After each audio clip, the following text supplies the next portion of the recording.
નમસ્કાર મિત્રો, મારી યુટ્યુબ ચેનલ પર આપ સૌનું ફરી એકવાર સ્વાગત છે।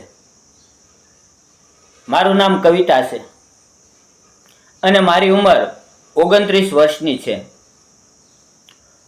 લોકો કહે છે કે ઈશ્વરે મને ઘણો સુંદર દેખાવ આપ્યો છે। મોટી અણિયાળી આંખો, હસતો ચહેરો અને લાંબા રેશમી વાળ। પરંતુ આ સુંદરતા મારા નસીબને ચમકાવી શકી નહીં। મારા લગ્ન ધામધૂમથી સુરતના એક વેપારી પરિવારમાં થયા હતા,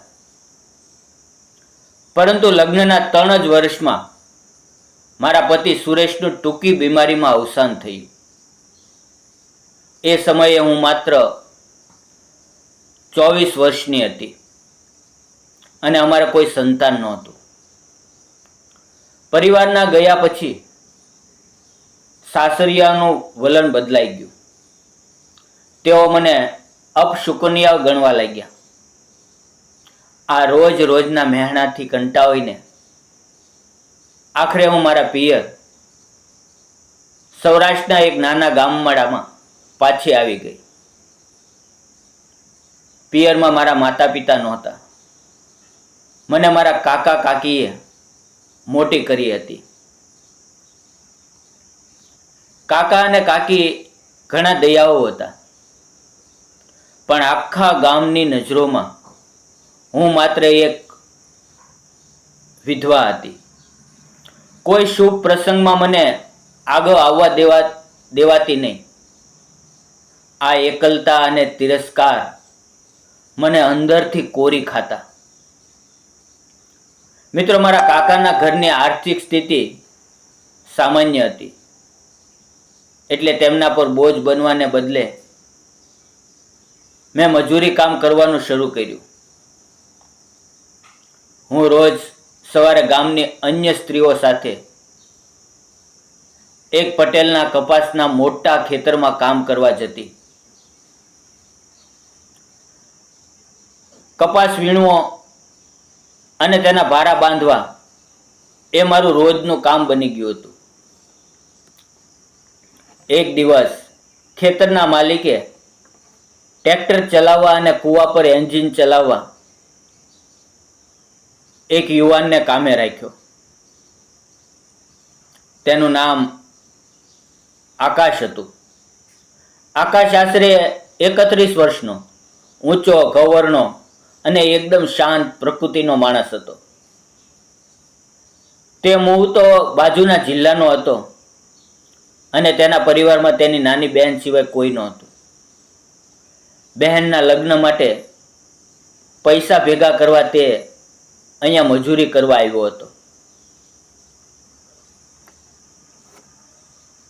મિત્રો, ખેતરમાં કામ કરતી વખતે આકાશ હંમેશા પોતાના કામમાં વ્યસ્ત રહેતો, પણ જ્યારે પણ તે ટ્રેક્ટર લઈને મારી પાસેથી પસાર થતો ત્યારે તેની આંખોમાં મારા માટે એક ગજબનો આદર દેખાતો। હવે બપોરે જ્યારે બધી સ્ત્રીઓ ઝાડ નીચે ભાતું ખાવા બેસતી, ત્યારે આકાશ પણ દૂર એકલો બેસીને જમતો। ગામની સ્ત્રીઓ ઘણીવાર તેની મજાક ઉડાવતી, આકાશ,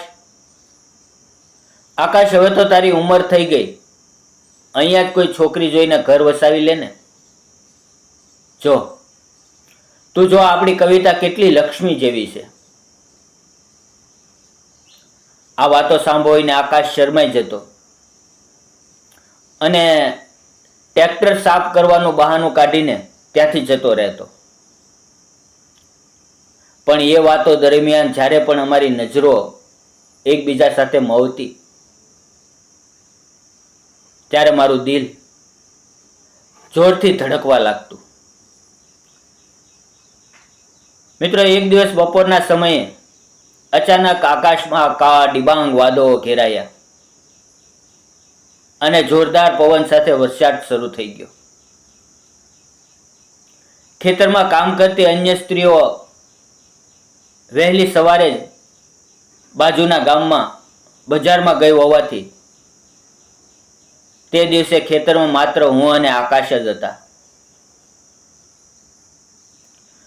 મિત્રો, વરસાદ એટલો જોરદાર હતો કે ઊભા રહેવું મુશ્કેલ હતું. અમે બંને ખેતરમાં બનેલી માલિકની નાની ઓરડી એટલે કે ઢાવયું એની તરફ દોડ્યા. હું આખી પલોવી ગઈ હતી અને ઠંડીના કારણે ધ્રુજી રહી હતી.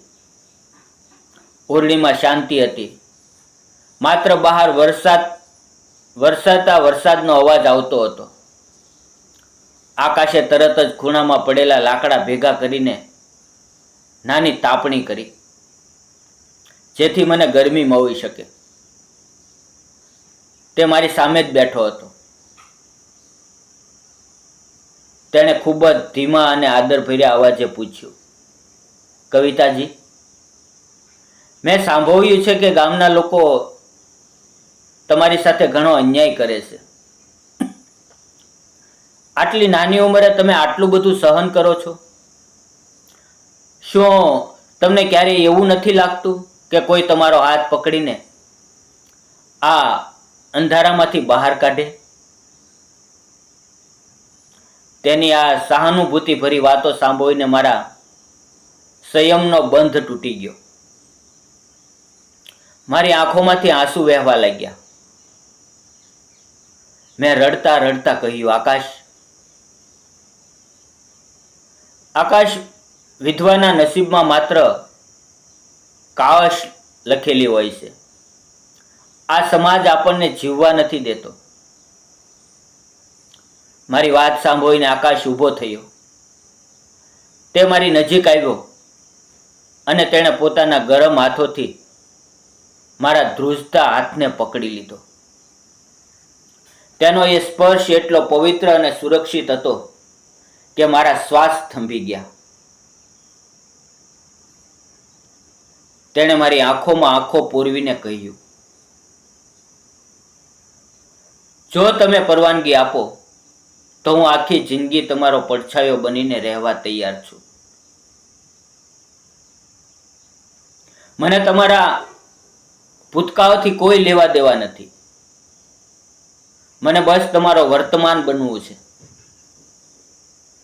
તે સમયે મારા મોંમાંથી એક શબ્દ પણ ન નીકળ્યો, પણ મેં મારો હાથ તેના હાથમાંથી પાછો ન ખેંચ્યો. એ જ ક્ષણે અમારા હૃદય એકબીજા સાથે જોડાઈ ગયા. આ ઘટનાના 2 દિવસ પછી રવિવાર હતો. મિત્રો, રવિવારે બજાર ભરાતું હોવાથી ગામના લોકો ત્યાં જતા. આકાશે મને બસ સ્ટેન્ડ પાસે મળવાનું કહ્યું. હું મારા હૃદયમાં હજારો આશાઓ લઈને ત્યાં પહોંચી. અમે બંને પગપાળા શહેર તરફ ચાલવા લાગ્યા. રસ્તામાં આકાશે રસ્તાના કિનારેથી નાળિયેર પાણી લીધું અને અમે બંનેએ સાથે પીધું. બજારમાં પહોંચીને અમે સાથે ખરીદી કરી. મેં જ્યારે શાકભાજીના પૈસા આપવા પાકીટ કાઢ્યું ત્યારે તેણે પ્રેમથી મારો હાથ પકડી લીધો અને કહ્યું, હવેથી તમારા જીવનના દરેક ખર્ચની જવાબદારી મારી છે. એ સાંભળીને મારો ચહેરો શરમથી લાલ થઈ ગયો. મિત્રો, ત્યાંથી પાછા ફરતી વખતે અમે એક નાની હોટલમાં બેસીને ગરમા ગરમ ગાંઠિયા અને જલેબી ખાધા. બસમાં પાછા આવતી વખતે મેં આકાશના ખંભા પર માથું મૂકી દીધું. વર્ષો પછી મને કોઈના ખંભાનો એવો સહારો મળ્યો હતો જે એકદમ નિશ્ચિત હતો. સાંજે ઘરે પહોંચતા મેં આકાશને કહ્યું, આજે સાંજે તું મારા કાકાના ઘરે જમવા આવજે.